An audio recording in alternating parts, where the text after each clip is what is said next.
Hi everybody. మనం నేడు software టెక్నాలజీస్‌లో చాలా వరకు కొన్ని కొత్త టెక్నాలజీస్ యాడ్ అయ్యాయి. వాటిలలో artificial intelligence, machine learning engineer, తర్వాత prompt engineer, generative AI engineer ఇలాంటివన్నీ కూడా యాడ్ అయిపోయాయన్నమాట. అని కొన్ని కొత్త రోల్స్ అనేవి యాడ్ అయ్యాయి. ముందు సాఫ్ట్‌వేర్ ఇంజినీర్, డిజైనింగ్ ఇంజినీర్, తర్వాత ఇలా ఆర్&డీలో కానీ ఇలా చాలా ఆపర్చునిటీస్ ఉండేవి. ప్రెజెంట్ ఆర్టిఫిషియల్ ఇంటెలిజెన్స్ వచ్చిన తర్వాత కొన్ని అడిషనల్ జాబ్స్ అనేవి ఇప్పుడు యాడ్ అయ్యాయి. సో వీటికి మనం ఏం నేర్చుకోవాలి? అసలు ప్రెజెంట్ ఉన్నటువంటి ఫ్రెషర్స్‌కి ఎందుకు ఆపర్చునిటీస్ రావటం లేదు అనేది చూద్దాం. ఒక 2 ఇయర్స్ బ్యాక్ ప్రతి ఒక్కరు కూడా ఇన్‌స్ట్రక్షన్స్‌ని ఏదైతే మనం సిస్టమ్‌కి ఇస్తామో, ఆ ఇన్‌స్ట్రక్షన్స్‌ని మనం ఇవ్వటానికి కొన్ని టెక్నాలజీస్ నేర్చుకుంటారు. పైథాన్, సి++, జావా ఇలా డాట్ నెట్ అని ఇలా టెక్నాలజీస్ అనేది చాలామంది నేర్చుకుంటారనమాట. అది అమీర్‌పేట్‌లో అయినా ఎక్కడికెళ్ళినా కూడా టెక్నాలజీస్ అనేది నేర్పిస్తారు. మనం వాటిని నేర్చుకుంటాం. సో ఇప్పుడేమైంది అనంటే లాస్ట్ 1 ఇయర్ బ్యాక్ నుంచి జనరేటివ్ ఏఐ టూల్స్ అనేవి వచ్చాయి. చాట్‌జీపీటీ కానీ, పర్‌ప్లెక్సిటీ ఇలా కొన్ని లార్జ్ లాంగ్వేజ్ మోడల్స్ ఎల్ఎల్ఎమ్స్‌ని క్రియేట్ చేశారు. మనం గూగుల్ ప్లే స్టోర్‌లో ఫ్రీగా డౌన్లోడ్ చేసుకోవచ్చు. చేసుకున్న తర్వాత ప్రాంప్ట్‌ని మనం ఎలా ఇవ్వాలో నేర్చుకోవాలి. ఈ ప్రాంప్ట్ ఇంజినీర్ అనేవాళ్ళు ప్రాంప్ట్ ఎలా ఇవ్వాలి, ఆ ప్రాంప్ట్ నుంచి ఎలాంటి దాన్ని మనం రిసీవ్ చేసుకోవాలి డేటాని, అవన్నీ కూడా ప్రతి ఒక్కటి కూడా నేర్చుకుంటారనమాట ప్రాంప్ట్ ఇంజినీర్స్.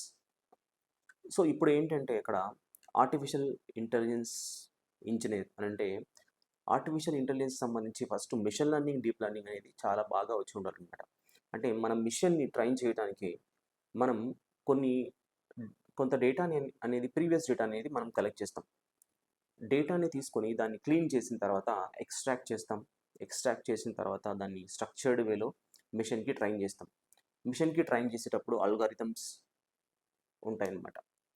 సో వీటిని మనం యూజ్ చేసుకొని కొన్ని టూల్స్‌ని యూజ్ చేసుకొని సైకిట్-లర్న్, టెన్సర్‌ఫ్లో ఇలాంటి కొన్ని టూల్స్‌ని యూజ్ చేసుకొని దాన్ని స్ట్రీమ్‌లీట్ అనే అప్లికేషన్స్‌లో డిప్లాయ్ చేసి రియల్ టైమ్‌లో యూజ్ చేసుకుంటున్నాను అనమాట.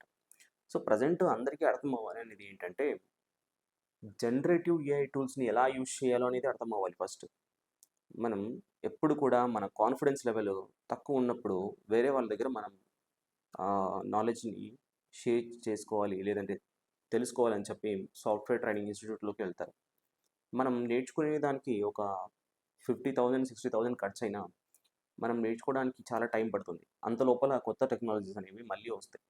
సో మనం ఎంతవరకు మనం నేర్చుకుంటున్నాం, ఏంటి, దాన్ని ఎలా మనం డైజెస్ట్ చేసుకోవాలి, ఎలా మనం యూజ్ చేసుకోవాలి డైలీ రెగ్యులర్ లైఫ్‌లో అనేది ఆలోచించుకోవాలన్నమాట. ఇది ఆర్టిఫిషియల్ ఇంటెలిజెన్స్ అనేది ఎలా ఉంటదంటే మనం ఒక వెజిటబుల్స్‌ని పక్క షాప్ నుంచి తీసుకున్న తర్వాత దాన్ని ఎలా మనం క్లీన్ చేస్తాం, ఎలా మనం దాన్ని కట్ చేస్తాం, ఎలా ఎక్స్ట్రాక్ట్ చేస్తాం, ఎక్స్ట్రాక్ట్ చేసిన తర్వాత దానికి ఇంగ్రీడియెంట్స్ అన్నీ కూడా యాడ్ చేసి మనం సరైన విధంగా మనం మన ఫుడ్ కన్జ్యూమ్‌కి యూజ్ చేసుకుంటున్నాం. దాని ద్వారా మనకు ఎనర్జీ వస్తుందని చెప్పి. ఇలానే మనం ఒక డేటాని తీసుకొని దాన్ని ఎక్స్ట్రాక్ట్ చేయడానికి కొన్ని టూల్స్‌ని వాడతాం. టూల్స్‌ని వాడి ఎక్స్ట్రాక్ట్ చేసిన డేటాని మనం ఒక రిపోర్ట్ లాగా డిస్‌ప్లే చేస్తామన్నమాట. ఇదే మొత్తం కూడా ఆర్టిఫిషియల్ ఇంటెలిజెన్స్ అనమాట. సో ఇంతకంటే మీకు ఇంకా మంచిగా అర్థం అవ్వాలి అంటే you can follow my channel. మనం నెక్స్ట్ కొన్ని వీడియోస్‌లో ప్రాక్టికల్‌గా తెలుసుకుందాం.